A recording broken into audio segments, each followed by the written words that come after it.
Hey guys, what is up? It is Ryan. Today, I'll be doing a little bit of a different video.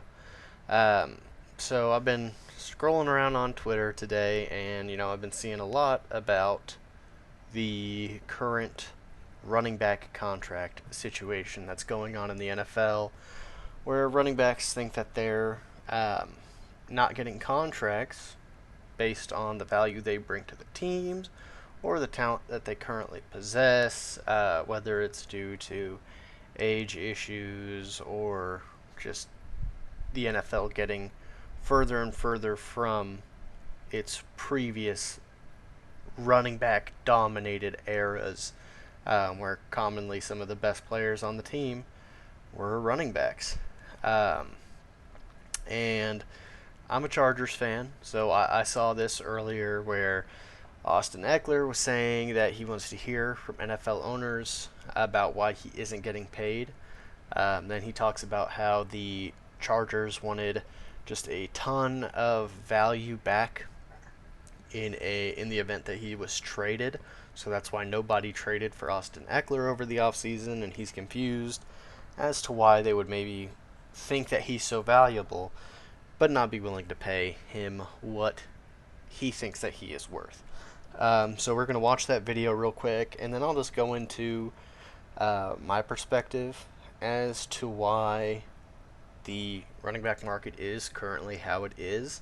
And obviously, I'm not an NFL running back or in any kind of affiliation with any NFL team, so it's purely from an NFL fan's perspective. But I feel like I have a pretty good grasp on the situation, considering I'm a Chargers fan and we've been following these issues with Eckler's contract for pretty much mostly this off season, but generally through the year. So let's go ahead with this video. It's not. I've been pretty vocal about this just because it's not good for our running back market as far as capital coming in. It's putting like a ceiling on it. There's no new contracts being made. There's no new comparables that are actually relevant because there's been a set number set on guys. And so, it's from a player's aspect, we have no control of that. I have no control. So really, who we want answers from is the ownership. Like, why are you doing this? What's the reasoning? Like, give us like they don't. You aren't interviewing them about it. Like, how many owners have you talked to about this? Zero. And so that's who I we would got to love hear from. to. I know they ain't gonna say anything either because for whatever reason, right? They got this thing going on where it's like a new trend. Like, oh, let's not pay these guys. I don't know. Maybe they're just testing us. Like, hey, let's see what happens. Um, but you poke the bear, and you're gonna make us have to do something. You're forcing us to be in a situation where, look, we are trying to fight for value. I understand they're trying to fight for value to, make sure, hey, let's try to get the most out of we can at the cheapest, and then we can spread and maybe pay the quarterbacks even more. But guess what? We're out there carrying the ball for you 400 times a year, right? Scoring all your touchdowns, and all the press around fantasy, right? Don't say we don't sell jerseys, all that stuff, because we're doing that too. We're making a big impact. So I don't see how they can justify not giving our guys contracts. They can bring up the injury thing. I don't care what position you look at. There's positions. Every position gets injured. So that's what I would want to hear from them, is just kind of what's their logical reasoning behind it. And so for me, yeah, seeing these guys not getting, any contract, it's like, you know, they've fell victim to the process that we've agreed upon. And the ownership is playing by the rules that we agreed upon. Whether it's right or wrong now is for us to decide, because there's different ways that you can skew things to be in your favor and not in your favor. It's just business for them. It's just business for us too. So, we've seen guys hold out in the past. It wouldn't surprise me if that's another thing that's going to be happening now, or hold in, I guess you say, whatever these, like, I don't know. It's just putting a lot of pressure on us, with not a lot of information. And with your current situation, I know that they gave you permission to seek a trade this offseason and see what was out there. Were you ever close to getting dealt and not being on the Chargers? Uh, no. And that's because I came with a lot of baggage. You were gonna have to trade some high picks for me. The Chargers, they weren't gonna let me go for anything that wasn't Yeah. up there. So they saw my value there. It's funny how when they allow me to trade, they're like, okay, but we want you to get these types of picks, which were not low picks, but we're not gonna pay you like you're that type of player. So it's kind of interesting where it's like, oh, if you're going to get traded, you got to get traded at this level. But if we're going to keep you, we're going to keep you down here at this level. So you can see for them, yeah, that makes sense because they're getting the best of both worlds there. They have the leverage. And so that's why it was tough for me to get out anything out there and get a new contract where you're going to have to give up high picks and also restructure my contract. And so that's just, being transparent on my situation. And look, I signed my 4-year deal. I'm very thankful to have an opportunity to continue to play. I'm gonna go out there and play at another high level again, but now there's just more pressure on me because I have no guarantees, and I will be a free agent after this year. Unless there's something gets done during the year, which could be a possibility. Okay, so basically he's upset because currently there's a lot of running backs who are up for contract negotiations. One of the biggest ones being Saquon Barkley. You've also got Tony Pollard, which, I mean, Tony Pollard, I think he's a great running back. However, he hasn't had, he's never been the number one back in Dallas yet. But there's a whole lot of talking about, why are players like Dalvin Cook not finding teams that want them? Why are there players like Ezekiel Elliott who still don't have a team? And a lot of it is just, they think that, oh, the running back position is so devalued, no one's even trying to go after him because they just know they'll want too much money and nobody wants to pay it, which, you get.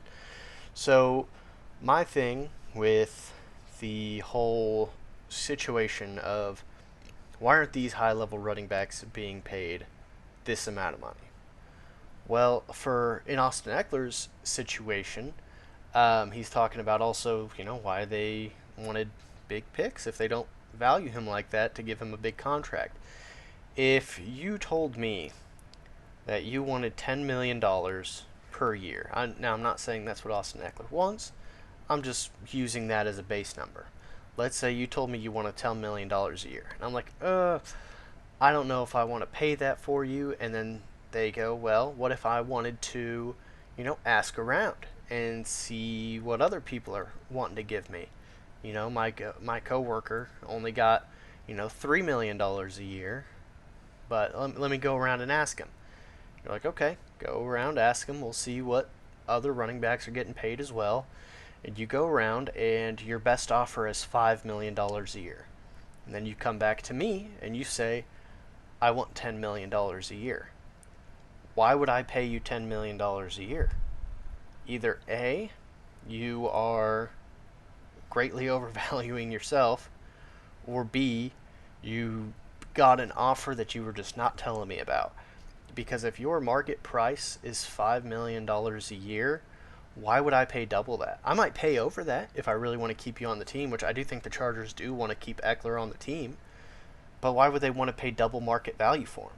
Yeah, he's a fantastic running back, but honestly, I mean, he's never ran for 1,000 yards in a season, which is a big major factor in a running back's production. Is how well do they play running back? Now, I think he's, if not the best, the second best receiving back in the NFL. But you can look at his receiving numbers and say, well, with a good number 3 wide receiver, we can duplicate those numbers. And the Chargers have one. They just drafted Quentin Johnston in the first round. He could easily duplicate Eckler's receiving numbers and take some looks away from him in the receiving game. And, I mean, it's just, why would you pay more than what the other people are willing to pay for the same product?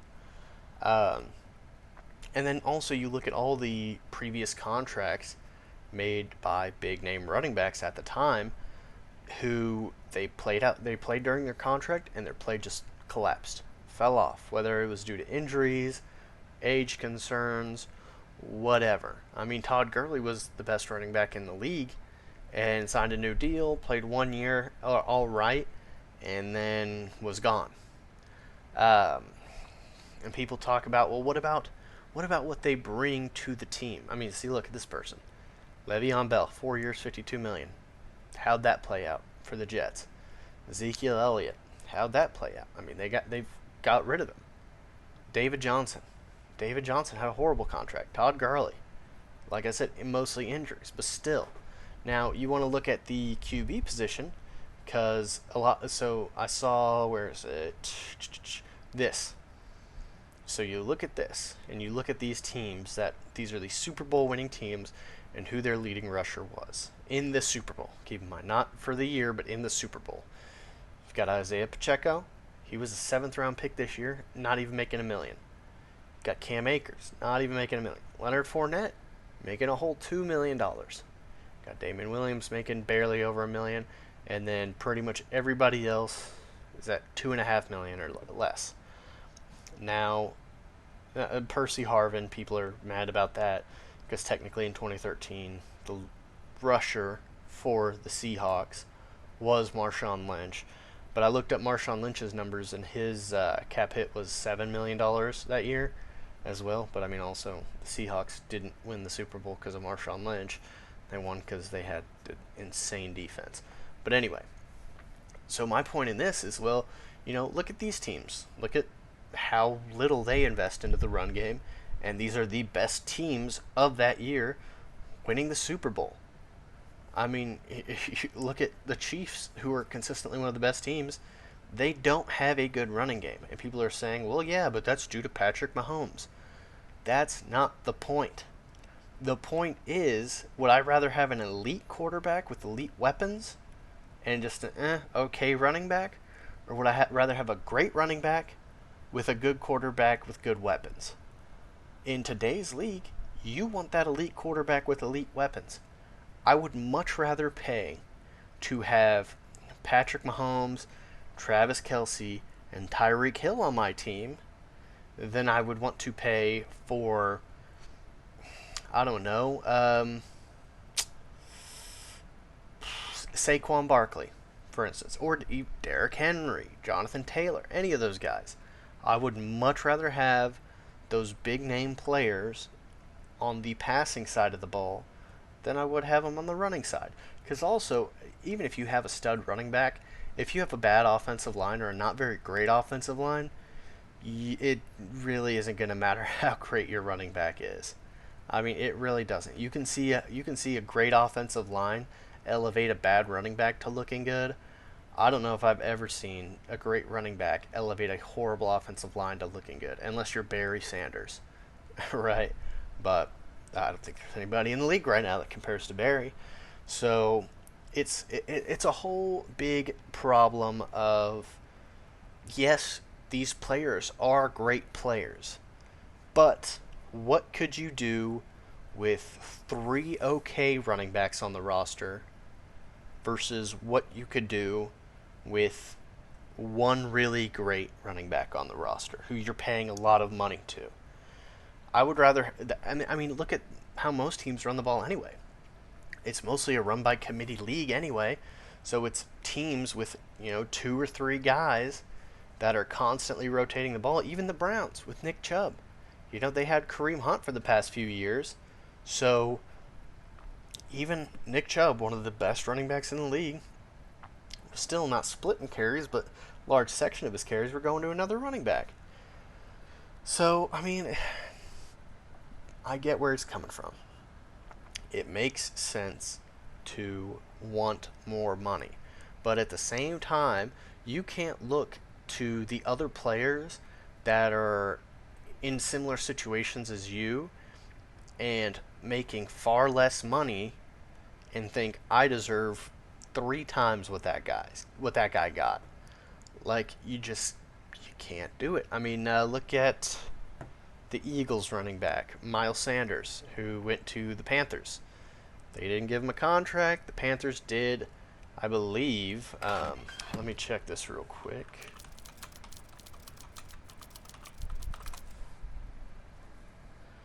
So he signed that with the Eagles. There's somebody who just signed a new contract. Okay, so this is here, but let me see. Let me see if this is actually what I'm thinking of. No. Okay, contract, 4 years, $25 million, right? And that's not, that's not a huge deal. That's like just over middle of $6 million. That's not what Eckler's wanting. If he was offered that, he would say no. Now, why would a guy who was on the best rushing offense in the league last year, granted, again, he's in a backfield where he's splitting carries, and in a situation where he had a great offensive line, why would he be worth this and Eckler be worth $10 million? Don't get me wrong, Eckler has a whole lot of touchdowns, and I do love that. But you have to think, why would they pay that for you? What part? Let me just pull up Eckler's stats, just for instance. So I'll pull up his rushing and receiving. So we'll go to Pro Football Reference because they're what I always use. So for rushing and receiving, this year, 915 rushing yards, 13 touchdowns. That 13 touchdowns, that'll be tough to replicate. Even splitting amongst backs, that could be tough to replicate, depending on how good your offensive line is, which our line this year should be better. Receiving, 722 yards. From the running back level of it, it'll be real tough to duplicate that. But we just got a number 3 receiver who's really solid. With our other 2 receivers back and healthy, probably going to be throwing the ball to the receivers more than we did this year because, let's be honest, Eckler really did benefit from ending up being our leading wide receiver with 107 catches due to the fact that Keenan Allen was hurt most of the year and Mike Williams was hurt a lot of the year. So he was really the best receiver we had when you look at, who we had playing for us. And that's not really tough. The yards aren't tough to replicate. 915, like I said, that's his best rushing season. He has never had a season with 1,000 receiving yards. He just hasn't. And he wanted to talk about, you're touching the ball 400 times a season. Well, this year he touched the ball more than he ever has, and he touched it 311 times. Last year, not even 300. 2020, touched it, 180 times? Sorry. That was looking at targets, not actual receptions. So you look at that, and it's like, you're not really touching the ball that many times as you think, so why do you think you're worth what Derrick Henry is? Derrick Henry is getting ran into the ground by the Titans. When he's healthy, of course. But look at that, just his rushing attempts. 349 attempts in 2022. 2021, 219. And he missed like half of the season in 2021. Literally, look, he played 8 games in 2021 and touched the ball 219 times. On pace for over 400 carries. Right here, 378 carries. Right here, 303. Like, consistently touching the ball a lot. And look at his yards, 2,000. In 8 games last year, he ran for almost as many rushing yards as Austin Eckler did all season this year. What does that tell you about the Chargers running game? It's not been very good. And if it's not good right now, why would they pay so much for somebody who's not helping their run game that much?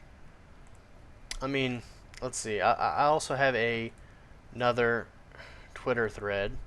So what I'm saying, basically this guy said, running backs are so easily replaceable. Same reason Walmart employees make less than doctors. It's easier to find a Walmart worker than a doctor. Hence why a good receiver is paid more than a good running back.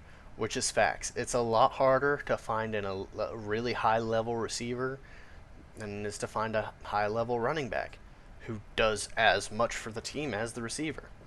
And this guy said, then why do the Chargers have a high price tag for other teams to trade for him? And I tried to explain, well, one, they don't want to trade him because the Chargers would love to keep Eckler if they can.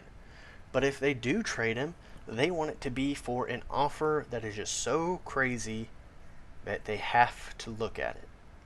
So it's like I don't want to use this as a reference, but in the movie Django, when Dr. Schultz is talking to Django, trying to explain why they're needing to lie to be able to buy his wife Brumhilda. If you go to let's say you go to a farm, and you go to the farmer and you say, I want to buy a horse. The farmer says, well, I don't want to sell you the horse, no matter what you offer him. Well, then you go to the farmer, and instead of offering to buy the horse, you offer to buy the farm. And you make an offer that is so ridiculous that the farmer cannot say no. Now, if I didn't want to get rid of a player, I would say, what would make me get rid of this player? What kind of offer would I want that would make me be like, there's no way I can justify in my head saying no to this offer? Well, I'm going to throw some high picks in there, which is what they did because they don't want to get rid of him. This guy says exactly, and no one wanted to pay that price. This guy would say, but that would mean he's valuable to them, which obviously he's valuable to them. But value has limits, okay? If the situation was different and running backs were getting paid a whole lot of money, I am sure the Chargers would find a way to pay Eckler what he is wanting. But in the current situation in the NFL, why would they pay him what he's wanting when to other teams he is not worth that? Sure, he can go to another team if the Chargers just offer just above it, but he's going to be making even less money than what he wanted before. Like, it's just, it doesn't make that much sense to me. Like, let me see. So, this guy, running backs don't end up meeting the value of the contracts they were getting. You'd be stupid to pay him. Then he shouldn't ask for high-value picks for something they don't even value. They don't want to trade Eckler. He requested to look for a trade. Why wouldn't they want to get a lot back for a player they don't want to lose, especially when that player is currently on a team-friendly deal, which I think Eckler's is. They said if they don't want to lose him, they'd pay him. Not when no one else is paying running backs. If you think you're worth $10 million a year, but other teams offer you like $5 million, why would the Chargers pay $10 million? They don't want to lose him, but they definitely don't want to pay twice what he's worth. Eckler's been carrying the offense for a couple years now. He's a top 5 running back debatedly. Is he asking for twice what he's currently being paid? What's that compared to other running backs? I don't know. His contract anywhere is not going to be huge. A lot of receiving numbers can be covered by having a solid number 3 receiver with the Chargers to have now. If he goes to another team, it will not be for what he wants. He will not be getting paid what he wants. That is just a fact of the matter. If he goes to another team and he's asking for, I don't know what he'd be asking for, but let's say he goes to another team, they'll probably offer him around what the Chargers offered him. Because guess what? Owners talk. I'm sure they talk about stuff that they possibly offered other players. Like, oh man, why have you guys not signed Eckler yet? Well, this is what we offered him, and he's just not want to accept it, and that's fine. That's all good and dandy. But you have to understand that there is only so much value in the running back room right now, because running backs aren't winning you the Super Bowl.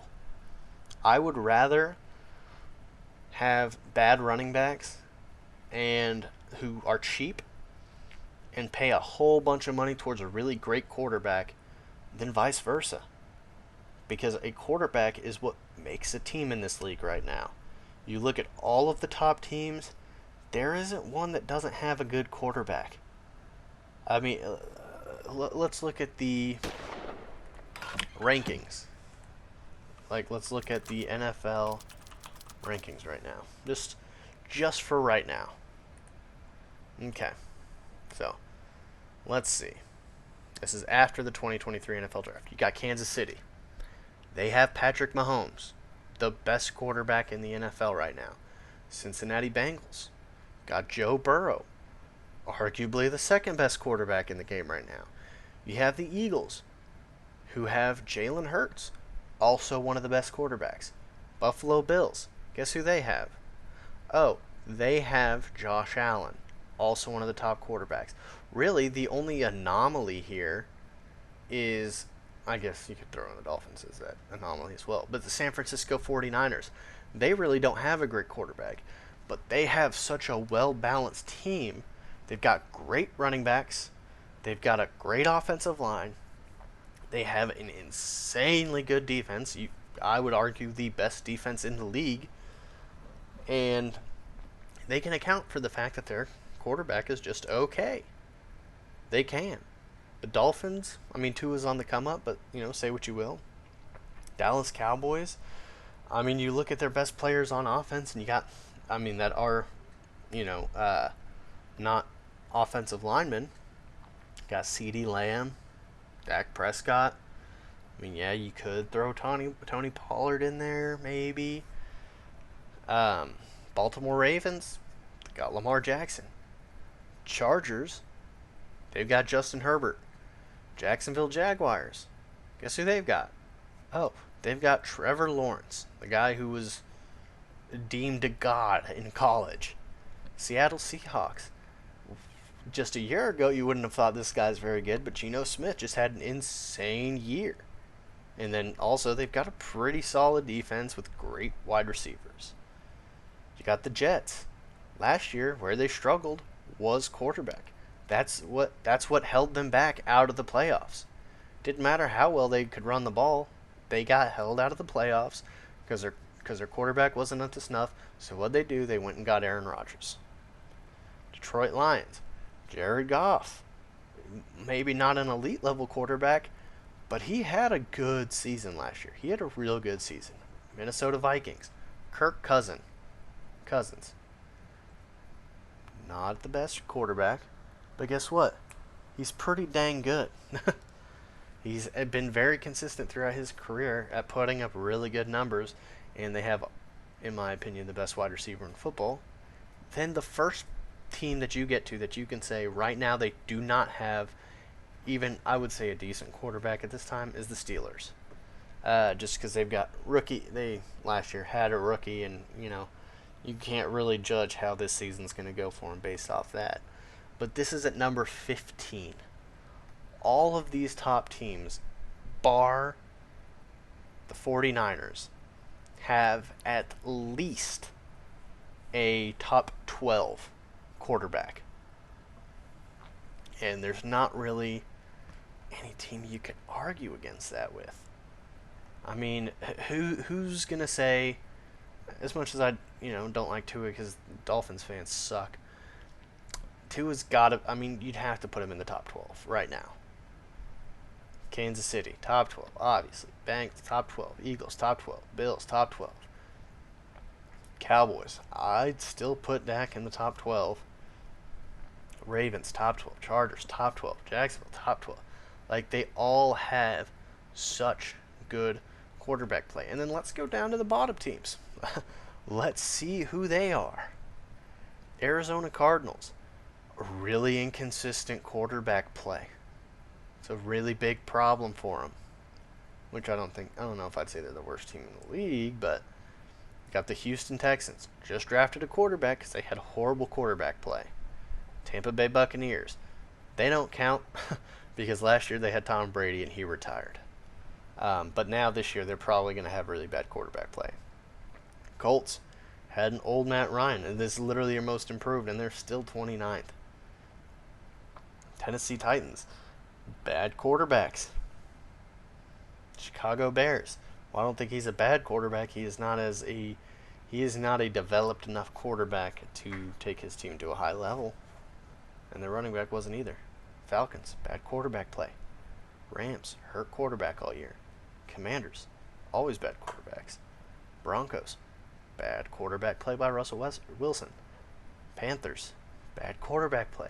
Saints, bad quarterback play. Packers. Well, they lost Aaron Rodgers, so that's why they're at 20. Raiders didn't have very good quarterback play. Probably aren't now. Browns, not particularly great quarterback play. Probably maybe not this year either. Giants, better quarterback play last year, but overall in the past few years, not very good. Not very good at all. You know, you got the Patriots, toss up. You know, is Mac Jones going to play well? Maybe. But that's what it comes down to. Regresses at this point of his career. It's illogical. Which is also facts. Running backs tend to get out of their prime quicker than any other position. Because like Eckler said, well, they're handing the ball off to him 400 times a season. It's a lot of wear and tear. So, you know, why would you want to get into a contract situation with a player into their year 30s when you don't know they're going to play that well? And even look at some of the best quarterbacks of recent or best running backs of recent history. How many championships did Adrian Peterson win in his prime? None. How many did LaDainian Tomlinson win in his prime? None. Like, those are two all-time guys who didn't win a championship despite being all-time guys. You know, look at some of the best quarterbacks of the past years. How many championships Tom Brady won? A lot. How many championships Peyton Manning win? 2. Even Eli Manning. 2. Ben Roethlisberger. 2. I mean, you know, there's a lot more you can do with a top quarterback and top receiving group than with a top running back. So, love Austin Eckler, but I don't get how he doesn't see where they're coming from. Well, that'll do it for this one. I'll see you guys next time. Peace.